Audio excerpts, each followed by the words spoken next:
Adunay hilabihan kadato nga hari nga naay upat ka buok nga asawa. Ang ikaupat niya nga asawa, iya gihigugma labaw sa tanan. Gitagaan niya pinakapatsada nga mga sanina o mga pinakalamian nga mga pagkaon. Ang ikatulo niya nga asawa, iya gyapong gihigugma.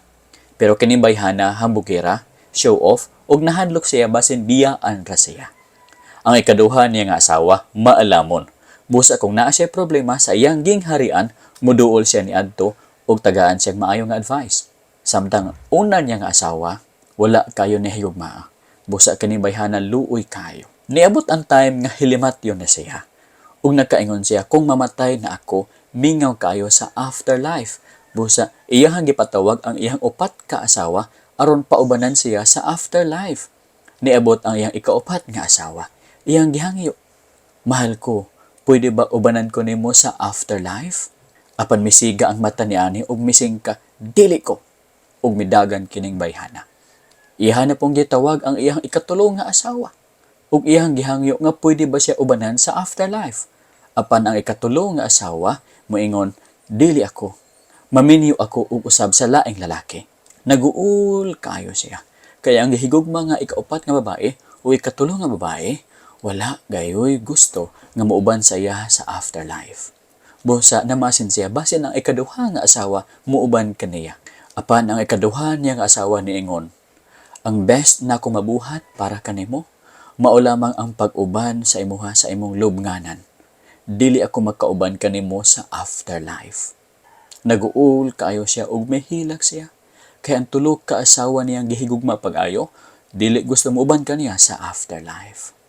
Apan na ay hunghong nga iyang nabati sa iyahang kilid ug niingon, muuban ako kanimo bisan asa ka padulong.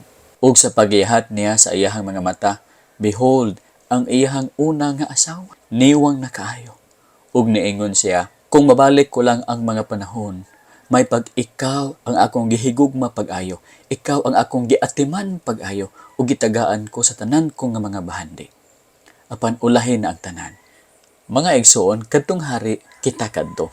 Ug kadtong upat ka mga asawa, mao kadto ang atong kinabuhi. Ang ikaupat nga asawa, mao kadto ato ang lawas. Atong ginatagaan o patsada nga mga sanina ug lamian nga mga pagkaon. Pero kung kita mamatay na, dili kad tumuban ka nato sa ikaduha nga kinabuhi. Ang ikatulong asawa, mao kadto atong mga balay, mga sakyanan, mga bahandi aning kalibutan na. Kung mamatay kita, kanang mga kabutangan na. Maminyo siya og lain na pud ang tag-iya ni ana. Dili gihapon nato kana madala sa afterlife. Ang ikaduha nga asawa, mao kadto ang atong mga parente, mga igsuon, mga higala. Ang ilang best nga mabuhat kung kita mamatay, dalon kita nila didto sa lubnganan. Apan dili sila moban kanato sa afterlife. Ang una nga asawa, kadtong niwang na kayo, nga wala kayo nato atimana, mao kadto ang atoang kalag. Mao kini ang mauban kanato bisan asa kita padulong, dere ug hangtod sa afterlife mauban kini kanato. Apan wala nato kini tagai o pagtagaan. Abi mo, kung dili mo atimanon ang imong kalag, dili lang kana niwang atubangan sa Ginoo, kung dili patay kana. O kung patay ang imong kalag atubangan sa Ginoo, ikaw padulong sa infierno. Ingon sa pulong sa Ginoo sa Gipadayag 20:12, ug nakita ko ang mga patay, inila ug dili inila, nga nagbarog atubangan sa trono. Gibukhad ang mga libro ug may lain pagayong librong gibukhad nga mao ang libro sa kinabuhi. Now, kini mga tawhana, mga patay, inila ug dili inila, gatindog sila atubangan sa Dios. Gatindog sila, pero patay sila. Yes.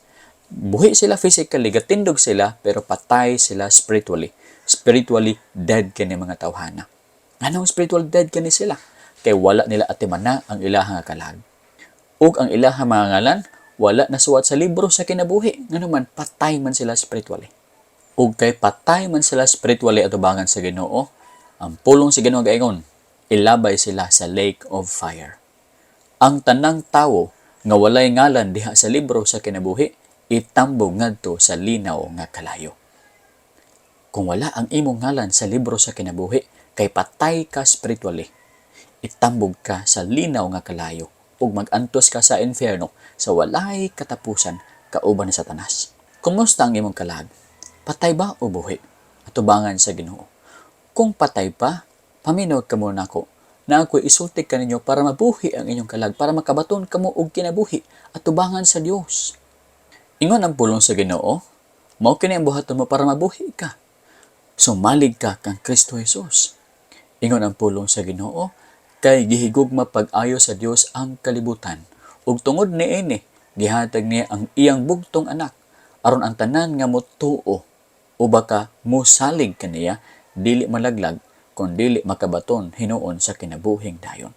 Kung mosalig ka kang Kristo Jesus, isip imong Dios o manuluwas, dili ka malaglag, dili ka ma-inferno, dili ka mamatay, dili ka patay spiritually, kung dili makabaton ka og kinabuhi nga walay katapusan, eternal life. Ug kung motuo ka, ikaw ang imong ngalan nahisulat sa libro sa kinabuhi. Ug dili ka malabay sa infierno. Kini nga pagtuo dili kini patay nga pagtuo, kundi buhi kini nga pagtuo. Pagtuo nga kinasing-kasing, pagtuo nga tininuod, mao ni ang pagtuo nga tagaan sa Ginoo o gift, mao ang kinabuhi nga walay katapusan. Ayaw pagpagahi sa imong kasing-kasing karon, paminaw ug dawata si Jesus. Ang Bible gasulti, ang midawat sa anak may kinabuhing walay katapusan. Apan ang wala mo dawat sa anak sa Dios, wala makabaton sa maong kinabuhi. Kung modawat ka Jesus, may kinabuhi ka. Buhi na katubangan sa Ginoo. Kung dili ka modawat kan Jesus, dili ka makabaton sa kinabuhi nga walay katapusan. Busa, dawatan na siya. Tuuhi siya, isip imong Dios ug naluwas ug dawata siya sa imong kinabuhi karon.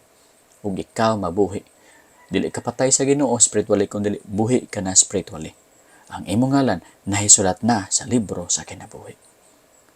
Ug inikabot sa hukom sa Great White Throne Judgment, ikaw dili pagalaglagon sa infierno, apan ikaw pagadalon didto sa langit, kauban sa atuang Ginoo.